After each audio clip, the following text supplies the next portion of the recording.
Yeah, I'm gonna say something a little bit spicy. If you wanna bake my voice a little bit with some distortion, feel free to.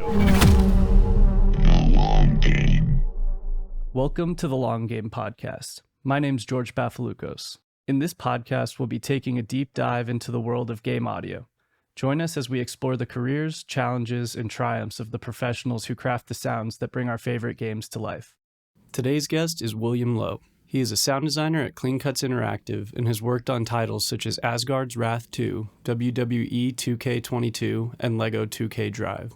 In this episode, we discuss his interest in DJing, leading to him helping with his high school theater productions, pursuing a degree in sound design for theater, pivoting into video games, VR implementation, haptics, Metasounds, and his approach to being an audio educator. Let's dig in. All right. We're back with another episode of The Long Game, and this time we're joined with William Lowe. So how's it going, William? It's good. How are you, George? Pretty good, man. I can't complain. I appreciate you taking the time to do the podcast. Anthony actually introduced us a little while ago, so it's cool to meet you for the first time and chat a little bit. Yeah, man. It's so great to meet you. Anthony's so great, and I'm so glad he brought me on for this. Oh, totally, man. He's the best. Yeah, so usually just start the podcast with a little introduction about you, where you come from, where you went to school, you know, how you got interested in sound, all that good stuff. Yeah, so I grew up in the District of Columbia in DC. I got into audio through DJing. I learned on Technic 1200s and vinyl from some DMC champions, if you're at all familiar with DMC or any of that sort of stuff. But it was really cool to learn that craft from them. And then I did that in like middle school. And so in high school, I took a shop class freshman year and was pulled in from the shop to build some sets for the theater. And someone yelled, "Oh no, our sound people aren't here. Does anyone know how to work a board?" And I was like, it kind of looks like a 2-channel console that I know from DJing. I can figure it out. It was all kind of downhill from there. I did sound, I did lighting, I did production management, all sorts of theater stuff in the DC area, and then went to school for sound design at Carnegie Mellon University's School of Drama. Graduated in 2020, straight into the pandemic, into lockdown. Got some advice while graduating that was like, hey, have you ever looked into games? And I spent the middle half of 2020 sort of teaching myself how to do that, and got super lucky setting up computers for Clean Cuts and Clean Cuts Interactive, and went from there. So currently I'm really excited about Ambisonics, and I am making a passion project game on the side with some of my old theater collaborators who have also ventured from the path and escaped theater. It's going to be used in a class that I teach at the David Geffen School of Drama at Yale University as an intro to sound design course, which I'm sure we'll hit on later. Right on. Yeah, that's awesome. There's a lot to talk about even there. So you started DJing in middle school. That's pretty early for most people. It was fun, man. It was so great. Both my parents gave me such a unique background into music growing up, where my mother was much more classical and opera, and my dad was much more jazz and blues. And then they sort of met together in 80s music and the Cars, the Clash, Talking Heads, that sort of stuff. Steely Dan. So it gave me a super great basis. It was honestly, I had to do it. My brother like went to some birthday party at a rock band camp, and my mother was like, "I'm taking you two to the same camp. So William, you need to choose something to do there."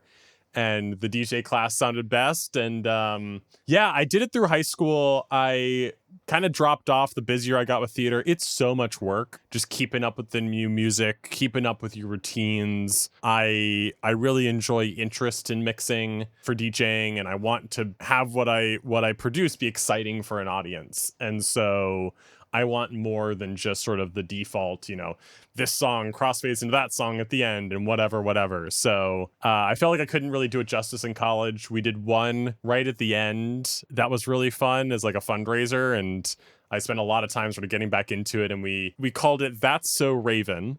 And it was all music from the period when the TV show That's So Raven was on air. So it was much more music in my wheelhouse that I already had some routines for, and just sort of freshened them up and made some new ones. And it was one hell of a night. It was great. That's awesome. I mean, yeah, I started DJing towards like the end of high school, kind of Skrillex era, like dubstep type stuff. And then, I mean, I really never took it too far. Played a couple clubs, but mainly it was just like house parties and stuff like that. And it was really fun. I still try and break the decks out every now and then just for fun, you know? Yeah, I had these old Newmark TTX1s. I had one of them. I always did one table vinyl and then either a second table virtual or like a mini 45 deck that I would put some control vinyl on. When I moved last, the tone arm snapped off. And so I had to buy a new turntable. And I was like, I can't give up these things that like I need in a turntable. My standards are still so high for what I need in a turntable. Old habits die hard and all of that. So yeah, my turntable actually broke when I moved into this house as well. This is the only thing I lost, and I was pretty bummed. Same. And before I move again, I'm getting a cover for it. That's for sure. Yeah, absolutely. No, that's awesome. So yeah, I mean, kind of going into the theater stuff. So that was just by happenstance. You weren't really interested in acting or anything like that. It just, you got pulled out of shop and that's how you got into the theater. I cannot act to save my life. I mean, I'm better now than I was just being around it. We took a really great directing class that actually focused on a lot of the fundamentals of acting. And as a sound designer, it was really important that I'm able to communicate with actors in a really deep level. So I got a little bit of an education into sort of supporting actors' voice and really able to be that director and vocal coach if one isn't present for smaller productions. Yeah, it was I never wanted to act. It was always other stuff that interested me, how it all works, what it all does. That I've always been a sort of tinkerer in that way and loving to understand how it all comes together. So yeah, what I love about sound, and we see it in video games a lot too, is how you'll never learn everything. Something that was great about Carnegie Mellon's program, which was a conservatory program, is that I didn't have to say, I'm a sound designer when I was 17 years old applying to colleges. Right. I could say, I want to do theater design and production. I'm not sure what, and got 3 semesters to really secure that sound was what I wanted to do. And sound was the one where I couldn't see the end of my learning. Even now, I can't see the end of my learning. And I can, when I was doing theater, you know, you'd wake up and maybe I need to do some paperwork, and then I need to make some sound effects, and then I need to update some programming, and then I need to compose some music, and you're doing all of that in a day. And that's so fun to me. All that bouncing around, all of those different creative mediums to explore and create sound in is so cool. And that's really what's kept me hooked this entire time. And I'm so happy that I'm able to do it in games and play on my strengths a little bit more. So yeah, absolutely. I was actually talking to Nathan about that a couple podcasts ago, but he said it's just like, you know, nobody's got it all figured out. And I really appreciate that. And I mean, sound is so ambiguous and the tech is always changing. And I really do feel like as long as you're just in it and you're engaged, like there's always something new to learn, and it will continue to be that way forever. Yeah. Absolutely. Totally agree. Yeah. So I guess just going into that, like, I'm not really even sure what doing sound design for theater entails. I think I have like a brief idea, but I'd love for you to go more into that for the listeners. Yeah, absolutely. So it starts off with the script and, you know, what I like to call propping the show. You know, it's going through the script and saying, okay, it says a dog barks. Okay, I need a dog bark. And like really making sure that all the major moments, what's called out in the script or that has to happen for the show to happen, making sure all the props are on stage for the actors to do what they need to do. And then sort of going in deeper from there, maybe we need sound effects for transitions and sort of building up that content. Usually, especially for less amateur productions, if you're going to be writing music, that's a separate contract as a composition billing, which is also fun and also usually part of the job, at least a little bit. And then once you sort of have an idea of that, you start communicating with the venue and figuring out what the space is, what the space has. Usually they have some speakers already in there. They have some microphones that they already have plugged in. We refer to that as a rep system or repertory system. It's the house system. It's just what they have.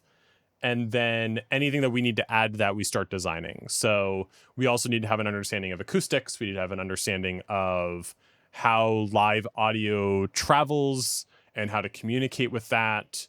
So it's doing technical drawings and diagrams of where speakers go, how their hookups are assembled, what do the rack units look like, what pieces of gear do I need in there, what rigging is going on, how do I assemble that rigging and spec that for the crew that's going to set it up, and doing all of that technical stuff. And then maybe going into rehearsals if they need it.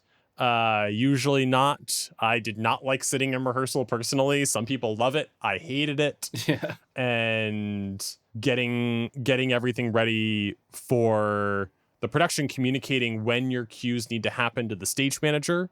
Very little stuff is automated as far as playback goes. More and more is, but it's a live medium. It's like games. Very little can be time code locked. Everything is bespoke. Everything is as it happens, which makes it really easy to transition from theater to games because it's that sort of non-linear way of thinking about sound. And once you get closer to the show, there's a load in into the space where you get all of your custom gear in or adjust whatever house system stuff you want to adjust.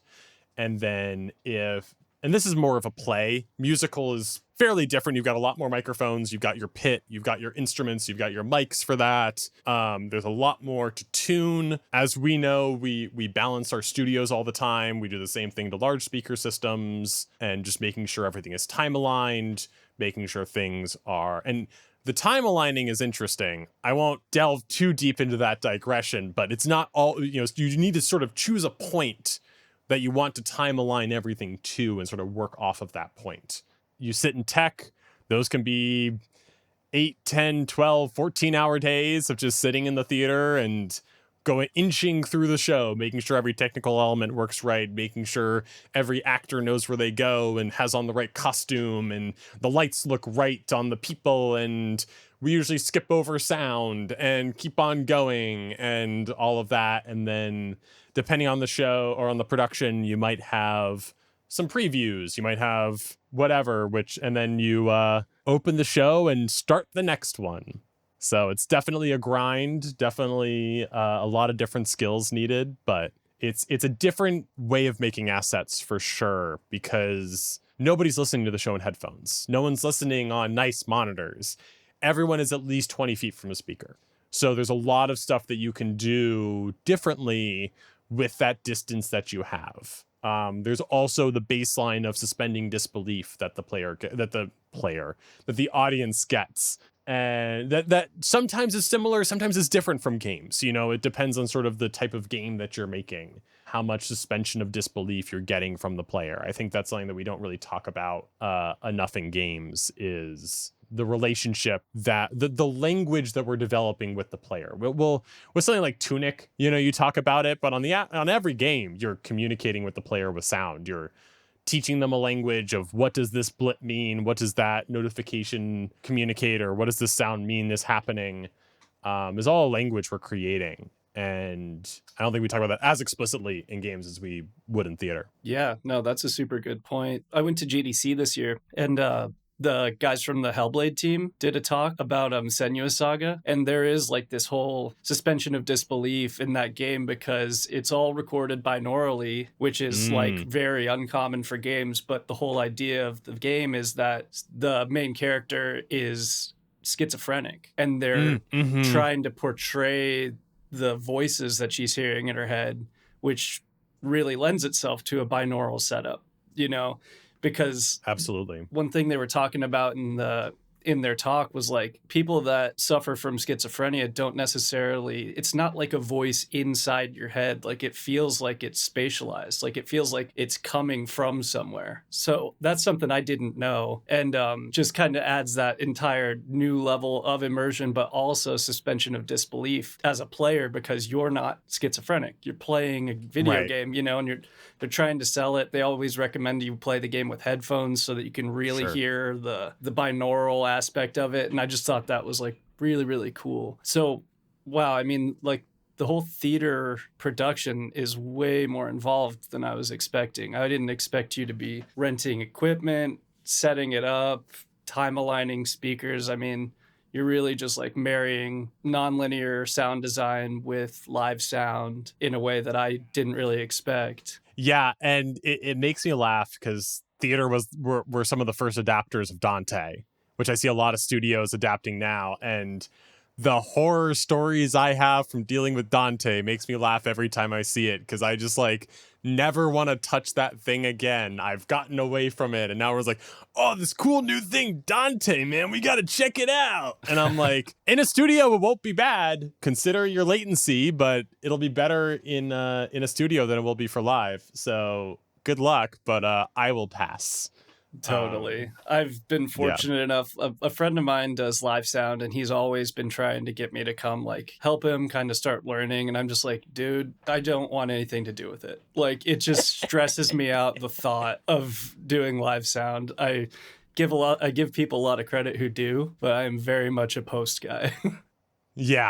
Yeah, no, it's helped me a lot, especially recently as we've been setting up some dynamic reverb and material systems and exploring some different products that are out there, is understanding a bit more about how does audio in the real world work. Because so many of these systems, I mean, Project Acoustics talked about this a lot when they were early on in their development. They were trying to make something world accurate, which is not what we want in games, but understanding the mindset of, okay, you're making this world accurate. I understand how reverb works in the real world, or how sound reflects off of it, or stuff like that. Okay, now I can understand sort of what the parameters are, how they're working, what I want to do with them. And it allows me to sort of off the bat have a little more control, and it's a little less guess and check from the bat, and a little less overwhelming when you're seeing all this diffraction and dispersion and these knobs that we usually see on reverb that we twiddle and get what we want. Right. Yeah, that's super interesting. I had Alex Hastings on a few episodes ago. He is a technical sound designer, and he's building kind of like as a personal project this really crazy like impulse response generator in Unreal, and basically sick. just sends out a bunch of rays and calculates the geometry in real time, and then creates a realistic impulse for that space. And he's reading like doctorate papers and like thesis and looking at like coefficient formulas, and like he showed it to me the other night on a call, and I was just like, geez, dude, this is wild. Like, I've never seen anything like it. And honestly, that, like you said, like sometimes you don't want realistic reverb in a video game, but sometimes you do. I guess it just depends on the project. The stuff that I work on, it wouldn't really make sense. Yeah, it really does. And even sometimes on those more realistic projects, I mean, working in ambiences so much, the best example I have is a waterfall. I don't know if you've ever gone out to try to do ambience recordings and you've run into rapids or a waterfall, but you hear that thing so far away. And that's never the same in games. You always want a tighter attenuation than you'd get in real life. And I think the same's true with reverb. And a lot of the time there's stuff that you don't want to tag and add to your calculation systems because it'll be too expensive or stuff like that. So having that extra control and being able to make it a little bit either less than or larger than life really helps. Seriously. Yeah, no, I was literally just working on some ambience before we started this call, and I literally was just like implementing a waterfall. Like, it always finds its way into the project. I think it's just like a trope in video games at this point, which I love. I think they sound great. It's cool. But yeah, like you said, like you really have to be cautious of your fall offs and make sure everything kind of ebbs and flows naturally. And that's like the fun part of doing ambience, especially for like platformers and things like that we usually work on at Way Forward. Very cool. Yeah, that's very different. I mean, I'm usually doing it for VR, which is its own monster that's different than what most people work on. But that's really cool for platformers. That's awesome. Yeah, it's interesting. You know, each kind of like genre of game poses its own set of challenges. And the thing with platformers is usually it's just like you're dealing with like sphere or like rectangular volumes that you're, using for your implementation. But then sometimes the level is very vertical. So it's like, okay, well, I need this fall off to be this far, but then you can hear it in the floor above. So it's like this weird dance of like kind of just tweaking things and just getting it just right to where everything stays where it needs to stay. And yeah, it's been really interesting learning how to do that. Yeah, in Asgard's Wrath 2, there was so much open world and like you said, interesting geometry around the waterfalls that I think I got to a certain point where I just had at least 3 waterfall events per level, because that's just what it needed, because every level was so different attenuation wise that there was just nothing to reuse. Absolutely. It's just like each one has to be so custom. There are definitely elements, like the source files are all the same, so I wasn't adding new source files every time, but attenuation levels, how the EQ adjusts as you get closer and all that sort of stuff, it's got to all be custom, man. And that was definitely tedious for sure. It sounds a little tedious, but it's always fun once it's realized and you get to just walk through the level and feel it. You know, it's like you're like painting the world, you know? Yeah, I don't know how big your team is, but for us, it became that I became the QA translator. Because I did all the ambiences in the game, someone would get a screenshot of a bug from QA with not a ton of information or some language that we weren't familiar with, like a quest name or something that was harder for us to find. I would get sent the image and go, "Do you know where this is?" And I'd go, "Yeah, unfortunately I do. In this 75-hour game, I know exactly where that one sand dune is. Yep, I do." So that definitely became part of my job late in the process. Yeah, I mean, my team's really small. There's 3 of us, and we're usually juggling 2 to 3 projects at a time. So we're definitely our own QA, but we also do playtests a lot. Like we have a weekly playtest for the project that I'm kind of leading right now. And yesterday we found this like weird audio bug. I'm just like, what the hell could that even be? Like, is that a weird, like, is the attenuation on an enemy off screen too big or what is it? And it ended up being this really strange, like it was like calling a player ability, but it was calling it in the center of the map. Like, and it was like really loud. I have no idea what happened. I just I tracked down the asset. I sent it to the game director who mentioned the bug, and I'm just like, okay, so I found what's happening. I do not know why. This is not an audio thing. I can tell you that much. Like there's something odd happening here. So yeah, definitely QAing for ourselves all the time and just bouncing ideas off of each other at the asset level, just screen grabs, attach it to an animation, play a little bit and record it just to get some more ears on it. You know, it's very much an important part of the process. Absolutely.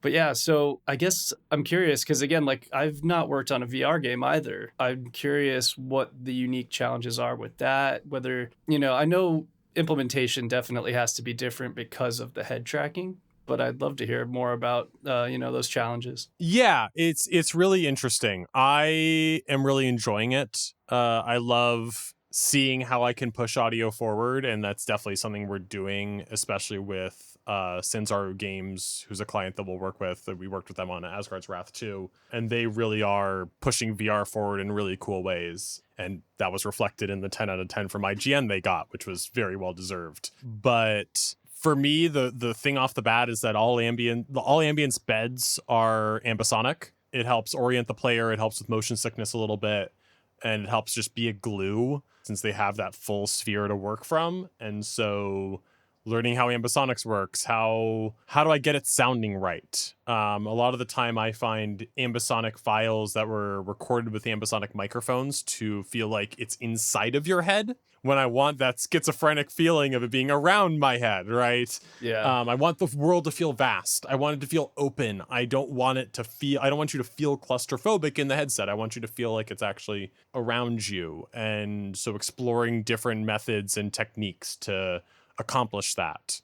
We are lucky enough to only ship on one piece of hardware. We just shipped to the MetaQuest. And so with that advantage, we're able to use, we were using Oculus features. So Oculus has its own spatializer that has an HRTF for the Quest on it. I assume all the different quests, it must do some stuff on the back end to make sure it's the right quest and whatever. But we could elect, does this have an HRTF or not?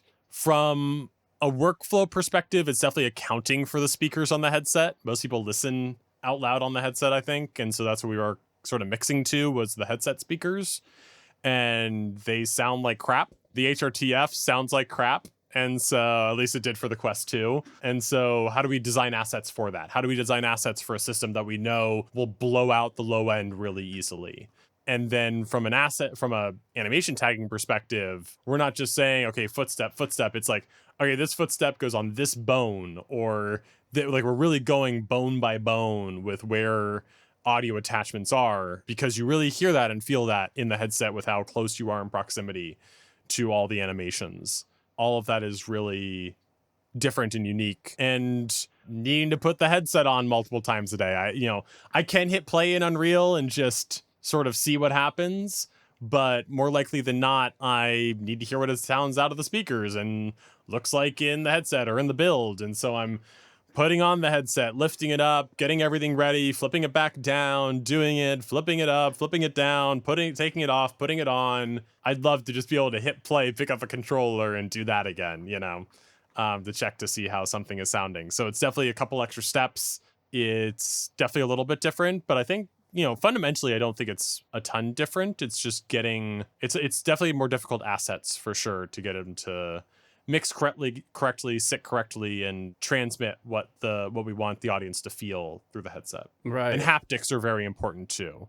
Really, really in pushing that feeling. Like we're seeing on a lot of games, I think, as the haptic technology is getting better, it's getting more and more important to players. And so we definitely spent a lot of time on haptics and making sure those felt right to give the whole tactile feeling a little bit better. Right. So how are you handling haptics? I did it on I forget, one of the projects we shipped last year, and that was the first time I had worked on them. It's really fun, actually. A lot more interesting and kind of like, I don't know, you can get really creative with it. Yeah.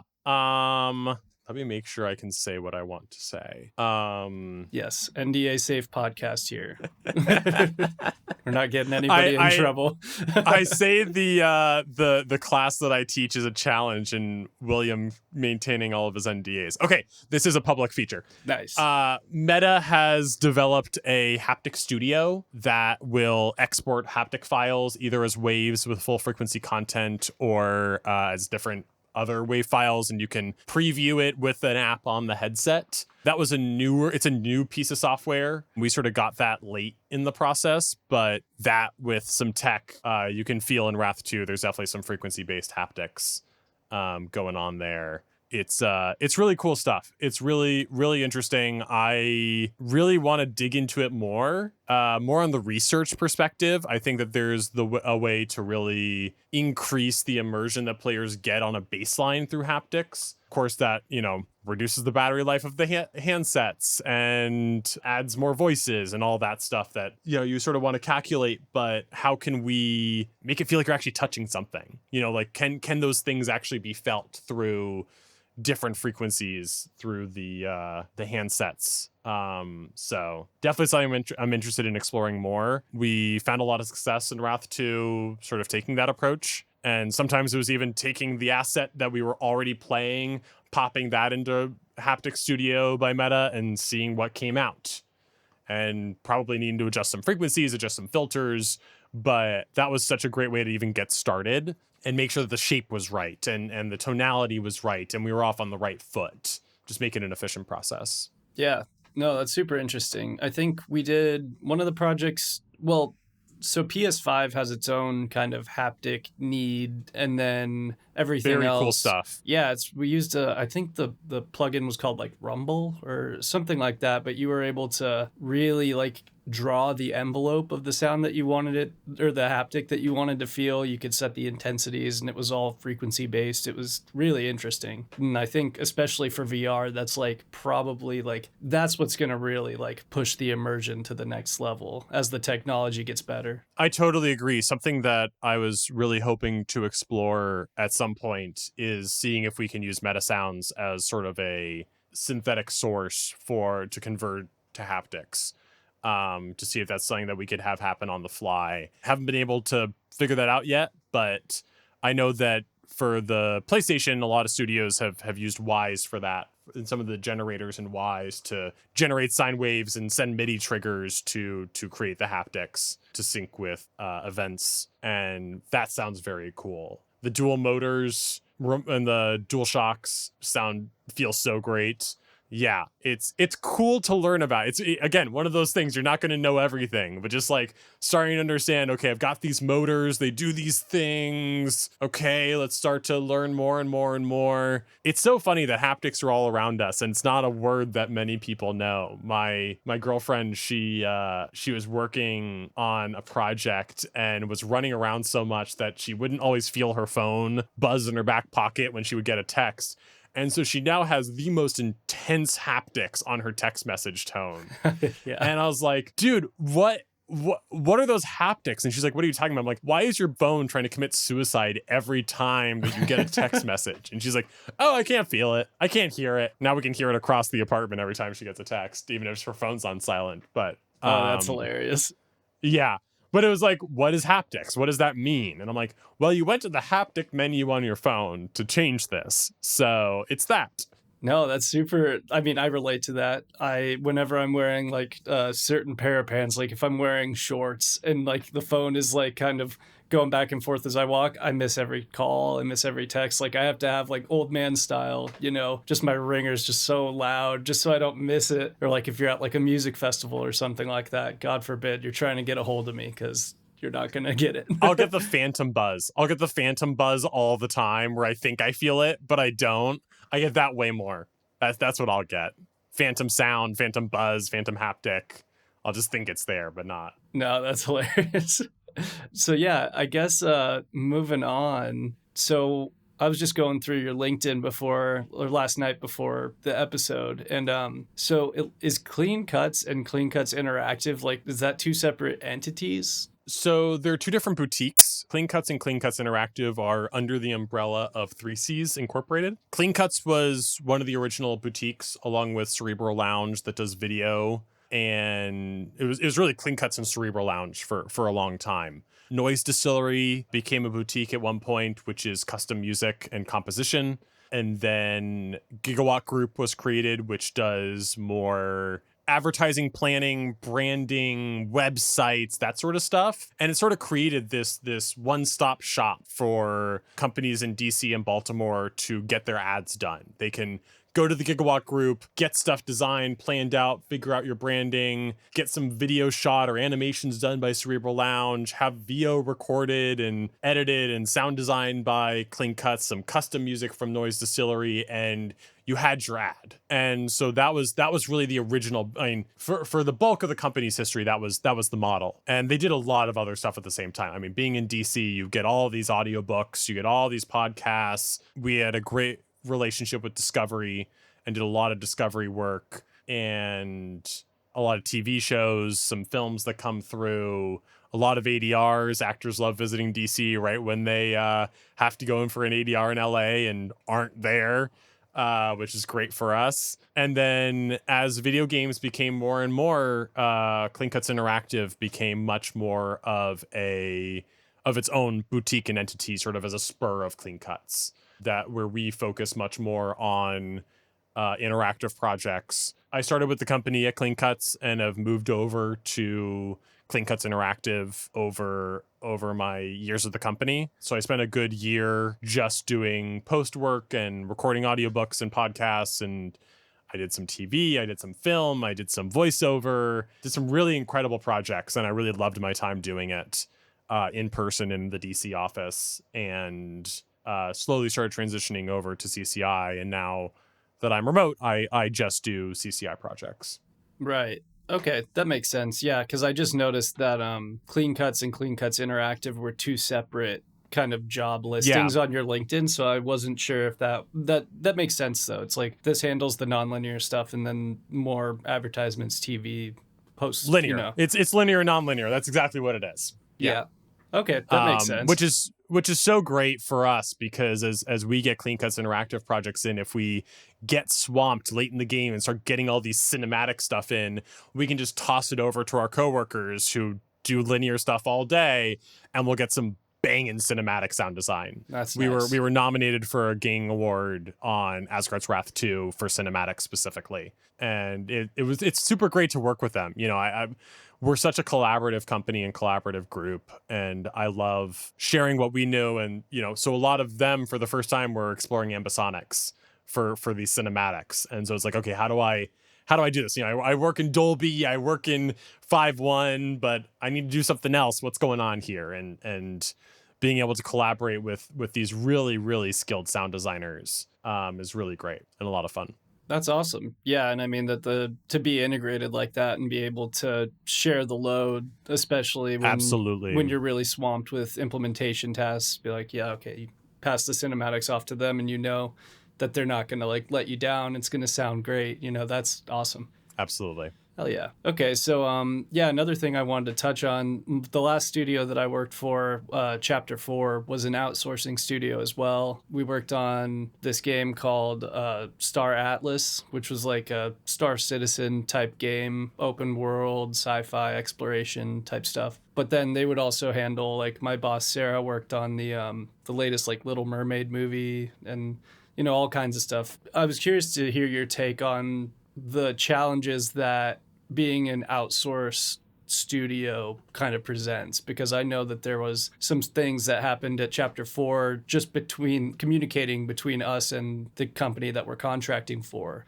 that probably could have been avoided if communication were a little bit better. So I'm just curious to your take on that. Yeah, I mean, communication breakdowns definitely happen, especially when you get into these some more complex projects where you're sort of 5 vendors deep. That definitely gets more difficult. But we really view communication as the number one priority on everything we do.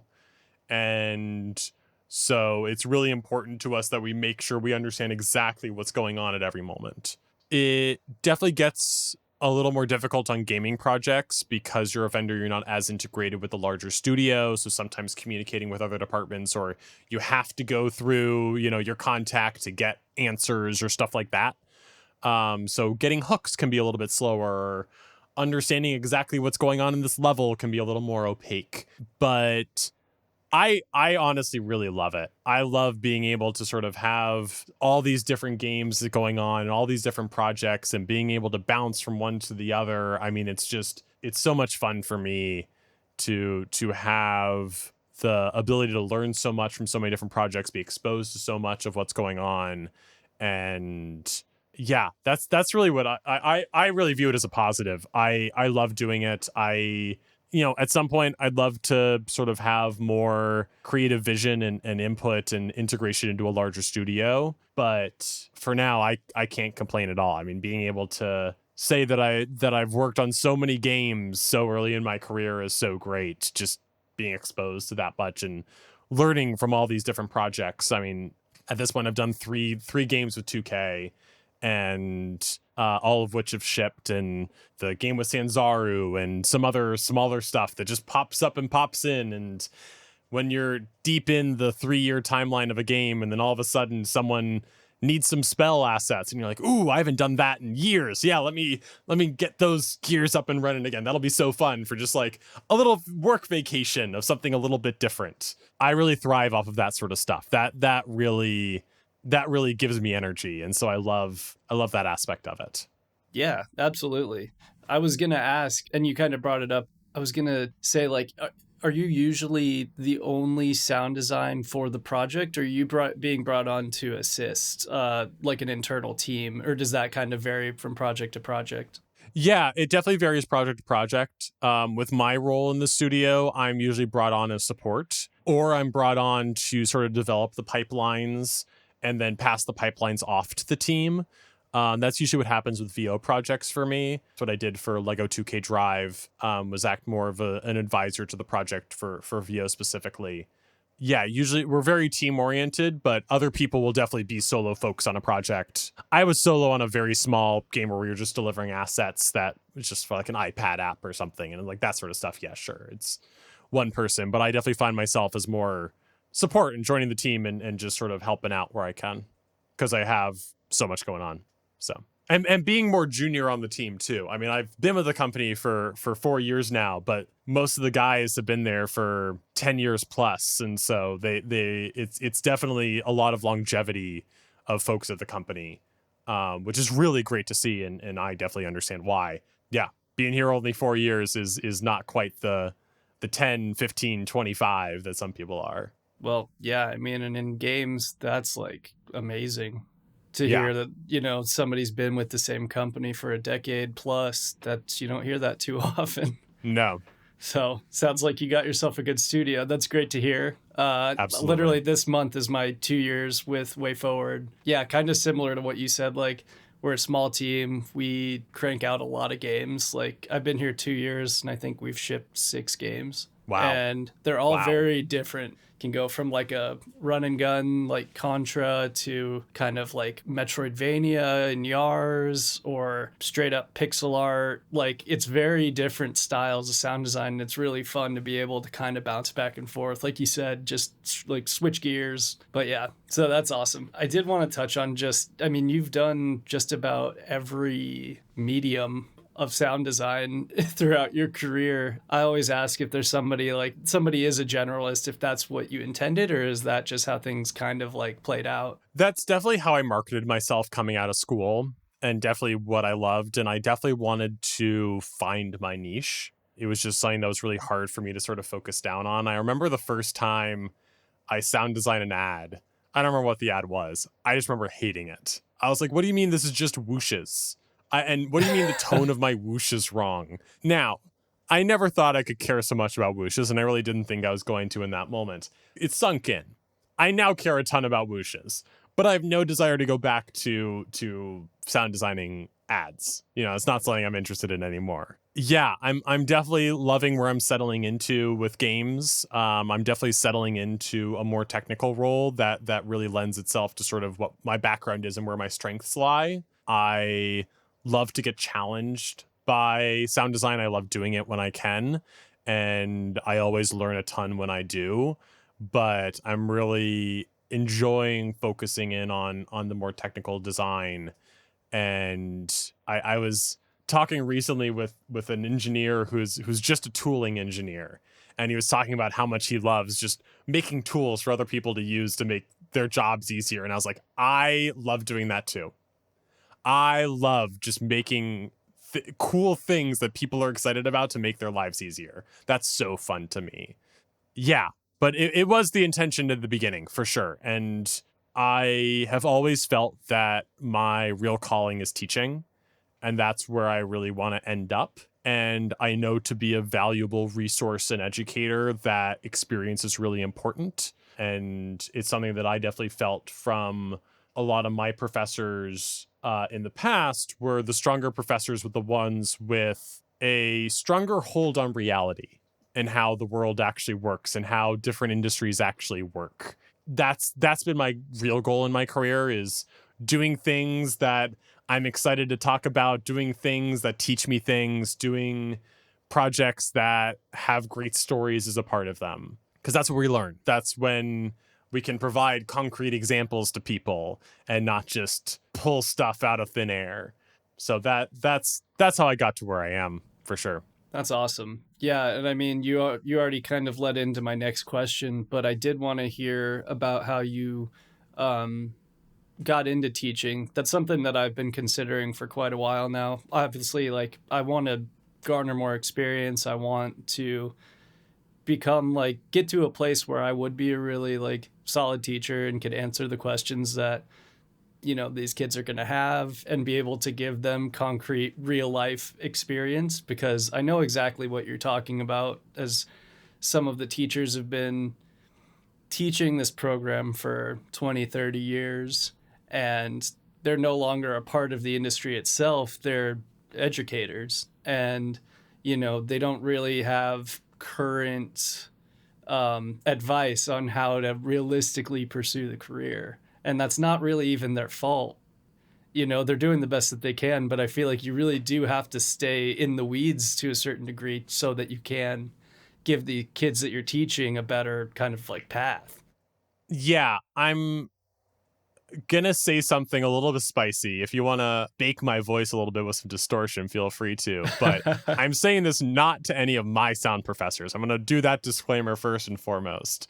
I too. had the best sound professors. They were just some of the best educators I've ever seen. Joe Pino especially is just like such a great mind as far as education of audio goes, and as an audio mind, and really is the exception to the rule. But I think that especially in theater education, there are a lot of people who see educating as a consistent paycheck that allows them to continue their freelance careers. And that is very dangerous. That does not give the students what they need, because those are the same people who are going to keep doing what they want to do, whether it's the industry thing or not, whether it's the up-to-date thing or not. I don't really view them as lifelong learners. I view them as people trying to survive, which as fellow human beings and as fellow artists, and especially in 2025, I totally understand. But it's also really expensive to go to school these days, and students deserve better. And that is really what I value in teaching. It's something that has always been very important to me, and something that I tell my students on the first day is, I am here for you. There's a lot in my class next year that's still getting figured out, but the second that I understand who I'm teaching and how long I'm teaching for, I'm going to try to schedule a meeting with as many of the students that I can and say, hey, look, I don't know how much, I'm redeveloping some of it for next year. And so how do you want me to prioritize? So backing up a little bit, now that I've gotten out my soapbox a little bit, I am a part of an organization called TSDCA. I don't know how familiar you are with Phineas and Ferb, the Disney show. Yeah. But the Perry the Platypus organization was a WACA, organization without a cool acronym. And I think about that every time I explain that TSDCA is the Theatrical Sound Designers and Composers Association. I see. Yeah. And they have an annual meeting every year, which is their conference that they host. And I was on a panel last summer for alternative careers in sound design to theater, and was talking about video games and podcasting. One of my fellow panelists was this wonderful woman, Jill DeBuff, who worked in podcasting at The New Yorker and at Marvel, did an insane level of work at Marvel, and really just churned out podcasts and creative content there. And it was fun. When she was at The New Yorker, she had used Clean Cuts for some virtual clients and stuff like that. And so we had that nice connection and really had a good time talking together on the panel. And we got to talking afterwards, and she started in theater, did this podcasting thing for a couple of years, and then returned to theater in the form of teaching at the David Geffen School of Drama at Yale University, which, for folks who don't know, is a graduate-only school. The undergraduate drama education at Yale is just a BA. These are some of the best MFA students in the country. Some would probably say world. It is the pinnacle. Because of that, her approach to the program, she's relatively new to being head of the program and is doing a great job at really breathing some new life into it at a really important time. Her stance is, if you're getting into Yale's School of Drama as a sound designer, you know how to sound design theater. The actual through the motions of sound designing theater, not incredibly difficult. You know how to do it. I'll teach you what I know. We'll make the connections you want to make, but I don't have 3 years of a full 2-semester schedule to teach you about theater anymore. You know it. You got in here. So I'm going to prepare you as sound designers to sound design in podcasts or TV or film or video games, so that whatever room you want to walk into, you at least have some level of familiarity with what's going on and how to approach it. And I mean, we've talked about it so far in this conversation. I pull stuff from my theater sound design knowledge all the time in games. It's all working with audio, and so it's all very valuable knowledge. We talk a lot about pulling stuff from what we know from music into sound design for whatever all the time. It's all relevant. It's all important. And she was looking for somebody to teach her intro to video game class. And like how a lot of things happen in this world, I was the one who was there. We have a relatively small sound design community for video games here in New York, and an even smaller one. I don't know how much there is between here and New Haven. So she was like, are you interested in this? And I was like, absolutely. I did not think I was going to get the opportunity this soon. Of course, I'm not going to say no. And so I taught one semester just the fall last year, Had a wonderful time teaching it, and I'm really excited to go back for next year. I'll either be doing 1 or 2 semesters. The feedback from the students was it needs to be 2. It's a lot to squeeze into 1 semester, especially at the rate that I want the students to be learning and understanding what's going on. So that's where we're going. That's what we're doing.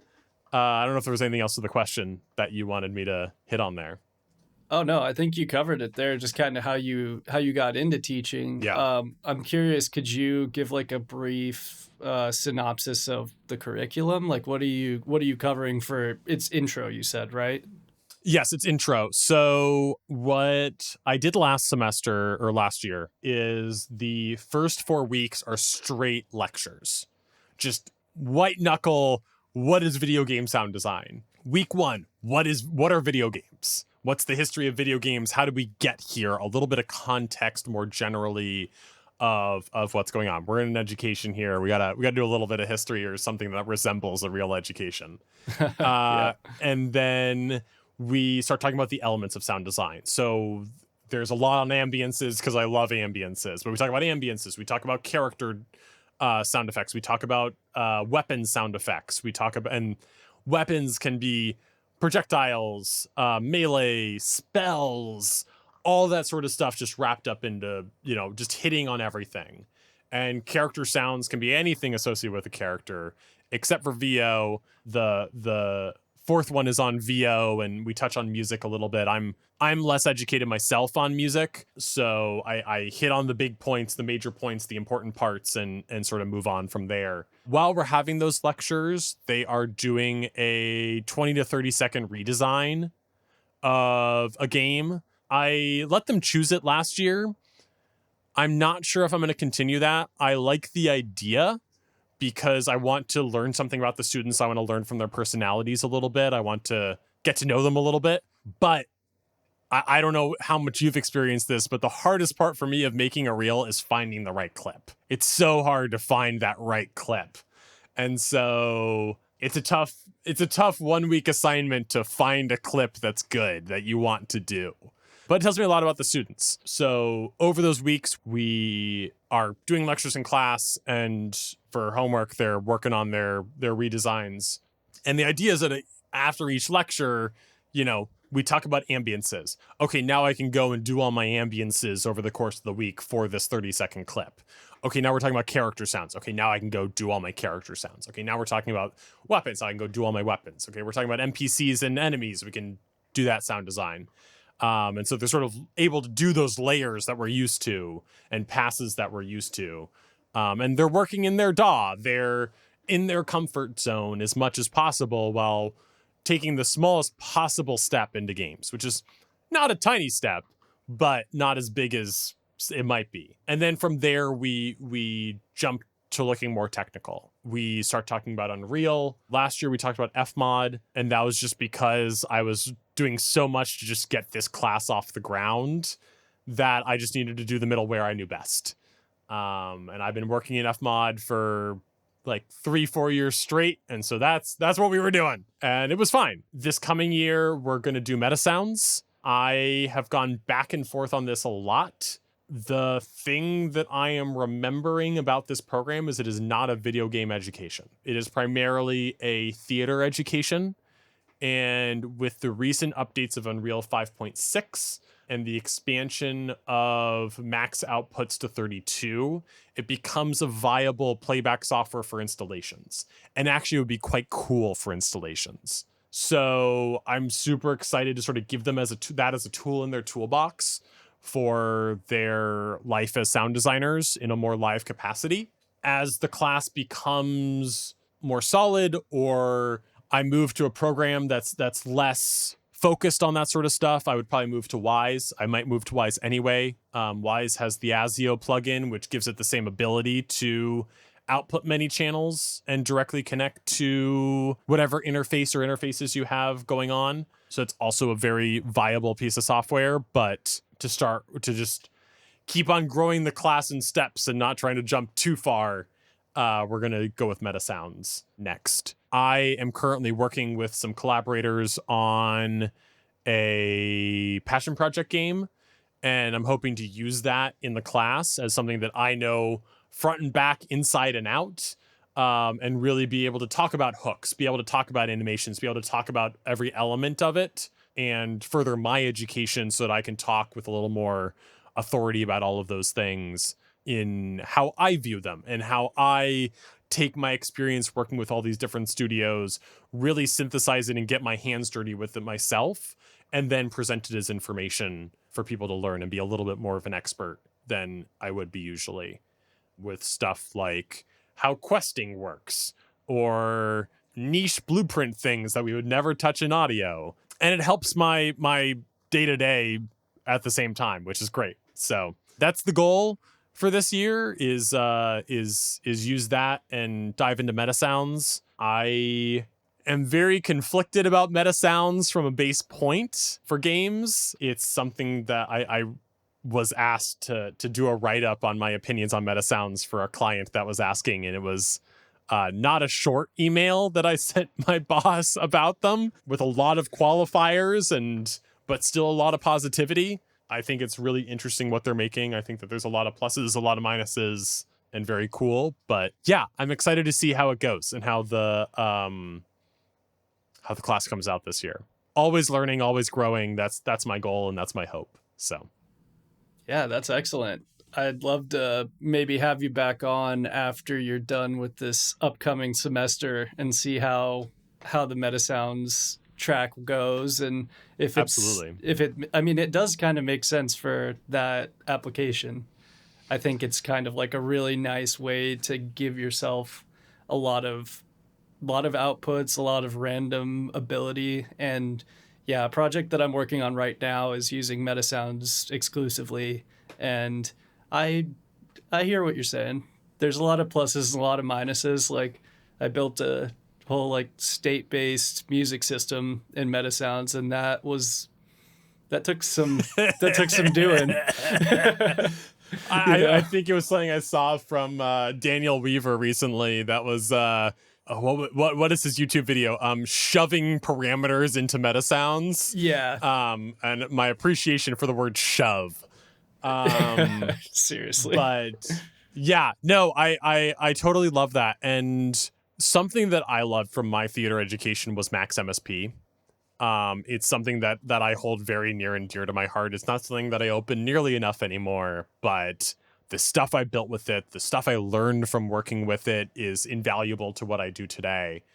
And they don't teach it at the program that I'm currently working with. And so it's also my sort of way of getting a little Max MSP into their lives and the joy that you can get from really building a synth from scratch, which is not something that should be a part of the branding as much as it is of Metasounds.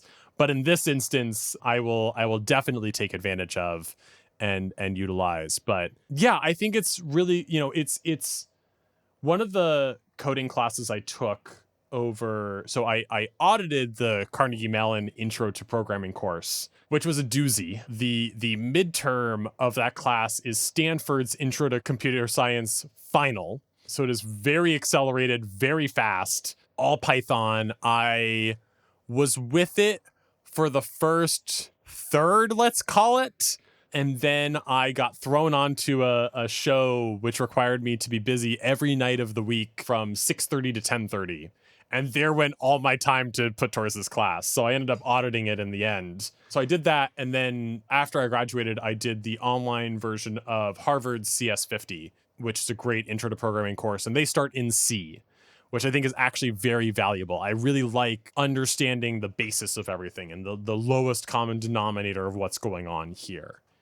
And I think Metasounds provides that to students and understanding, okay, we have to make this bus. This bus is its own class. What's a class? Everything's a C++ file.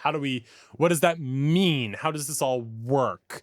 And really understanding what's going on from a base level and really forcing yourself to get that, I think is really important and valuable, especially when as we move on and I work with people born deeper and deeper into the 21st century, you get people who are less and less computer literate.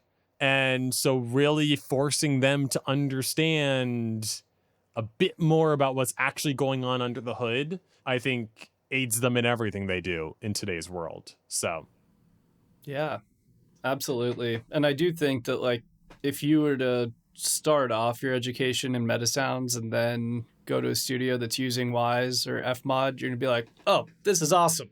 This is so easy. What do you mean I don't need to make a random container from scratch? Huh? Exactly. Seriously. What do you mean everything's already routed? What? There are meters? I could troubleshoot? That's crazy. Some DSP. Yeah.